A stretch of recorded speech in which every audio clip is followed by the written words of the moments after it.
البدع والأهواء، أهل البدع العقائدية وأهل البدع السياسية.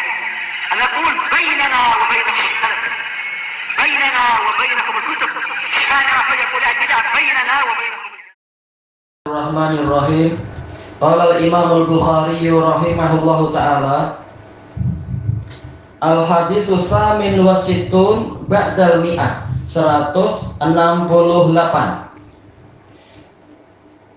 Haddatsana Hafiz ibn Umar qala haddatsana Syu'bah qala akhbarani Ash'ath bin Sulaim qala sami'tu abi an Masruq an Aisyah radhiyallahu anha qalat kana an-nabiyyu sallallahu alaihi wasallam yu'jibuhu tayammunu fi tana'ulihi wa tarajjulihi wa tuhurihi wa fi sya'nihi kullih. Dahulu kala Nabi Shallallahu Alaihi Wasallam suka dan bergembira untuk berkanan-kanan, yaitu memulai dengan yang kanan di dalam tana'ul, yaitu libesun na'al, memakai slipper, memakai alas kaki, wa tarajjulih, yaitu bersisir, merapikan rambut, wa tuhurih, yaitu tatkala bersuci, wa fi sya'nihi kullih, dan di seluruh urusan beliau yang memang dimaksudkan, memang diinginkan. Baik. Di sini Imam Bukhari meriwayatkan, dan banyak hadis ini akan terulang banyak sekali dalam Sahih Bukhari. Di antaranya yang di hadapan kita ini dari guru beliau, yaitu Hafiz bin Umar. Beliau Abu Umar, Hafiz bin Umar al-Basri, siqatun sabtun, sahibul kitab. Dikatakan beliau Arabiyun fasih, orang Arab Badui yang sangat fasih, hafalannya hebat sekali. Ini Abu Umar, Hafiz bin Umar. Qala haddatsana Syu'bah, Syu'bah terulang banyak sekali, Amirul Mukminin fil hadis, Abu Bistam, Syu'bah ibnul Hajjaj As-Sadusi al-Wasiti al-Basri. Nah, ini dua-duanya dari Basrah. Sekarang kita naik lagi, dan Syu'bah ini adalah dari kibarul atba'ut tabi'in. Qal akhbarani Ash'ath ibnu Sulaim, tidak disebutkan kunyahnya, tapi apa? Beliau ini siqah qalilul hadis, hadisnya sedikit, tidak banyak, tapi beliau siqah, dan beliau min kibari atba'ut tabi'in yang besar. Beliau adalah Ash'ath ibnu Sulaim ibni Aswad. Baik. Qala sami'tu abi, saya mendengar ayah saya. Ini ayahnya yang terkenal dalam hadis dan dalam fikih, yaitu Abu Sya'sa. Beliau adalah Sulaim ibnu Aswad, Abu Sya'sa. Nah, beliau adalah dari kalangan kibarut tabi'in. An Masruq, Masruq ini adalah Abu Aisyah. Ini menjadi salah satu, yaitu termasuk jawaban pertanyaan ikhwah, apakah boleh memiliki kunyah itu dengan nama anak perempuan? Boleh. Sebagian sahabat pun menggunakan kunyah nama anak perempuan, Abu Laila misalkan, Abu Ruqayyah misalkan. Nama ini nama panggilannya mana? Nah, itu tak tahu, entah beliau ini apakah, karena di sebagian riwayat beliau pernah diculik sehingga terkenalnya menjadi apa? Masruq ibnul Ajda'. Beliau Al-Wadi'i Al-Hamdani, jadi asalnya dari Yaman, tapi beliau tinggalnya adalah di Kufah, di Irak.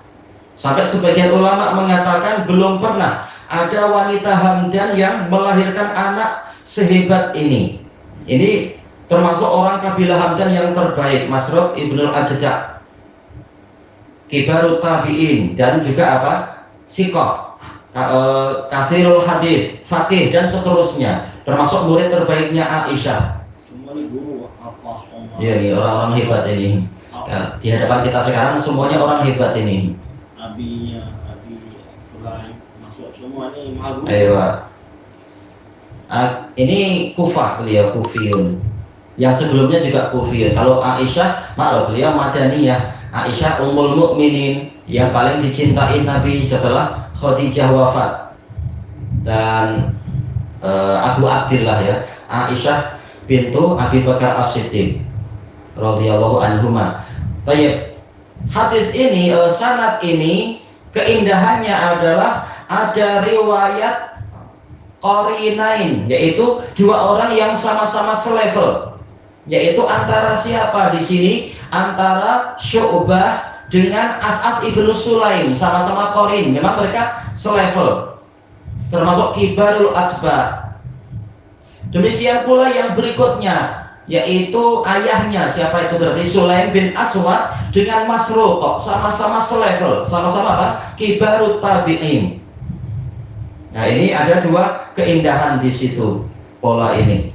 Sekarang isi hadisnya, Aisyah mengatakan kana nabiyyu yu'jibuh. Ini menunjukkan sering atau terus menerus, karena dengan fi'il mudhari. Dahulu kala Nabi Shallallahu Alaihi Wasallam merasa gembira, yu'jibuhu syai', artinya adalah yasurruh, yaitu membuat gembira. Atau apa? Yastahsinuh, memandang bagus, yaitu Rasulullah memandang bagus berkanan-kanan dan gembira apabila memulai sesuatu itu dengan tangan kanan. At-tayammun, sebagian ulama, sebagian pensyarah mengatakan tayamun ini adalah tafa'ul, yaitu mengharapkan nasib beruntung, mengharapkan keberuntungan dengan kanan-kanan. Karena apa? Ashabul yamin, mereka adalah ashabul jannah. Golongan kanan adalah golongan penghuni surga. Berarti Rasulullah suka memakai yang kanan-kanan lebih dahulu, yaitu suka berkanan-kanan karena apa? Yaitu mengharapkan keberuntungan. Tetapi ini dibantah oleh Al-Imam Ibnul Qayyim rahimahullahu taala di dalam kitab beliau Miftah Daris Sa'adah. Pembahasan hadis ini bukan pembahasan tayamun bil yamin wa tasya'um bishimal. Bukan maksudnya mengharapkan keberuntungan dengan tangan kanan dan merasa sial apabila dengan tangan kiri. Tak, bukan sedang membahas itu. Tetapi tayamun di sini maksudnya adalah al-ibtida'u bil yamin, memulai dengan yang kanan. Kalau berwudu ya dengan tangan kanan lebih dahulu, bagian yang memang mungkin dibagi. Demikian pula kaki kanan lebih awal sebelum kaki kiri. Demikian pula sisi kanan sebelum sisi kiri tatkala bersisir, tatkala apa? Menyikat rambut. Inilah yang dimaksudkan. Jadi yang dibahas adalah pembagian antara kanan dan kiri, bukan sedang membahas meramal nasib sial atau meramal keberuntungan, bukan sedang membahas itu. At-tayammun telah dijelaskan. Kalau yang tadi makna yu'jibu itu dijelaskan oleh Ibnu Mandur, juga dijelaskan oleh Al-Karmani dan dijelaskan oleh Ibnu Sidah Al-Andalusi tentang makna yu'jibu. Adapun tayammun seperti yang dijelaskan oleh Ibnu Mandur tadi, yaitu al-ibtida'u bil yamin, memulai dengan yang kanan. Demikian pula kata Imam Ibnu Al-Qayyim rahimahullahu taala di dalam Zadul Ma'ad, Rasulullah SAW suka mengutamakan yang kanan. Berarti apa? Wudu bagian kanan lebih dahulu. Demikian pula mandi, demikian pula bersisir, demikian pula menyikat rambut. Demikian pula yang disebutkan di sini memakai slipper dan yang semacam itu. Demikian pula makan dan minum dengan tangan kanan, memberi, menerima juga dengan tangan kanan. Baik. Tanah oleh itu libsun na'al. Kalau dalam riwayat Muslim fi na'lih, maksudnya cara memakai slipper, yaitu pakai yang kanan lebih dahulu. Baik. Wa tarajjulih, yaitu bersisir, menyikat rambut, bagian kanan lebih dahulu, baru yang kiri. Wa tuhurih, tuhur wazan fu'ul ini menunjukkan apa? Masdar yang kembali pada makna fi'il, tatahur, bersuci. Berarti masuk di dalamnya wudu dan masuk di dalamnya mandi. Dan untuk inilah Imam Bukhari memasukkan hadis ini ke dalam bab at-tayammunu fil wudu'i wal ghusl atau ghusl di situ. Yaitu berkanan-kanan dalam masalah berwudu dan dalam masalah mencuci kaki. Tapi ada pertanyaan yang menarik, yaitu Al-Karmani di dalam syarah beliau Ad-Darari mengatakan, kalau Anda bertanya, kalau memang disunahkan ada kanan ada kiri, kenapa untuk telinga itu dua-duanya langsung dicuci? Tidak ada istilah telinga kanan, baru telinga kiri. Kenapa dua-duanya langsung? Kata Al-Karmani, ini karena ada dalil khusus dari praktek Nabi, yaitu hadis siapa itu? Abdullah bin Zaid, yaitu Nabi SAW tatkala mengusap rambut beliau dari depan sampai ke tengkuk, kemudian maju lagi ke depan sehingga tiba di tengkuk, kemudian langsung mengusap kedua telinga, karena telinga itu bagian dari kepala. Langsung tangan kanan mengusap telinga kanan, tangan kiri mengusap telinga kiri, tak perlu menunggu bergantian. Dan ini memang memungkinkan untuk sekaligus dilakukan. Adapun kalau tangan kanan dan tangan kiri, mencuci tangan kanan, mencuci tangan kiri, memang memang susah kalau harus bersamaan. Sunnahnya adalah kanan dulu baru kiri. Sekarang kata beliau, pembahasan fikih, bagaimana untuk orang yang dia tangannya hanya satu, sementara untuk mencuci telinga sunnahnya bersamaan. Lalu bagaimana? Kata Al-Karmani, ya disunahkan yang kanan dahulu. Mungkin tangannya hanya satu, karena eksiden barangkali atau cacat sejak lahir, hanya punya tangan kanan atau tangan kiri, ya sudah mengusap telinga kanan dahulu baru mengusap telinga kiri. Ini cabaran, tangan tinggal satu, Allahul musta'an. Kemudian wa fi sya'nihi kullih, dalam mayoritas riwayat tidak ada wawu, langsung wa tuhurihi. Kemudian fi sya'nihi kullih tanpa ada wawu, tapi tak masalah. Walaupun ini nanti akan terkait dengan pembahasan nahwunya, tetapi intinya adalah ini sebagai penguat dalam seluruh urusan beliau itu berkanan-kanan. Kemudian ada iskal disebutkan oleh Al-Karmani dan yang lain-lain. Kalau memang suka mendahulukan yang kanan, kenapa tatkala melepaskan baju itu disunahkan yang kiri lebih dahulu? Demikian pula melepaskan selipar, melepaskan alas kaki disunahkan yang kiri lebih dahulu. Kalau keluar dari masjid disunahkan yang kiri lebih dahulu. Demikian pula keluar dari bilik air disunahkan yang kiri.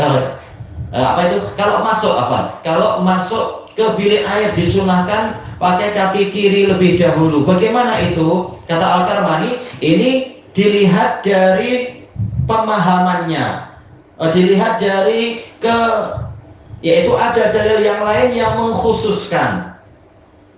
Dan juga dilihat dari makna kebalikan. Karena hadisnya mengatakan itu? Fi sya'nihi kullih, asy-sya'n maksudnya adalah al-amrul maqsud, perkara yang memang diinginkan. Baik, seperti apa? Itu juga dijelaskan oleh Al-Hafidz Ibnu Hajar dalam Fathul Bari. Kita tahu urusan itu banyak, tapi boleh dibagi jadi dua. Ada urusan yang diinginkan secara zatnya, dan ada urusan yang tidak diinginkan secara zatnya. Yang diinginkan secara zatnya, contohnya berwudu, maka ini disunahkan berkanan-kanan. Ada yang diinginkan secara zatnya, yaitu memakai slipper, memang ini diinginkan.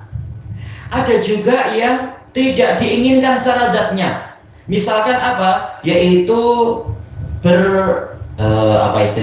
menghilangkan kotoran, beristinja atau istijmar, atau kata Imam Nawawi yaitu menghilangkan kahak atau yang lewat hidung itu namanya ingus. Menghilangkan ingus, apakah sebenarnya ini perkara yang diinginkan secara zatnya? Tidak.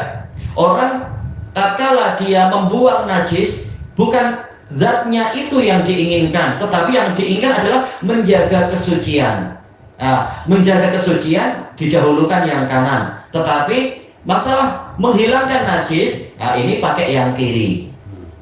Demikian pula masuk ke bilik air, bukan zatnya yang diinginkan, tetapi ingin membebaskan diri dari najis, menghilangkan najis nantinya dan sebagainya. Berarti masuknya kita ke bilik air itu tidak diinginkan secara zatnya, bukan amrun maqsud, maka tidak masuk dalam istilah sya'an, fi sya'nihi kullih, maka disunahkan pakai kaki yang kiri. Baik. Demikian pula menghilangkan menghilangkan yang keluar dari hidung, ingus kah? menghilangkan ingus. Itu bukan zatnya itu yang diinginkan. Yang diinginkan adalah kesehatan. Berarti semata-mata menghilangkan ingus itu bukan sya'an, dia amr biasa, urusan biasa. Maka dengan tangan kiri. Boleh dengan kiri ya. Ya memang sunnahnya dengan yang kiri. Sumbat kan. Berarti apa? Nah, kebalikannya, berarti hadis ini menunjukkan disunahkannya memuliakan yang kanan.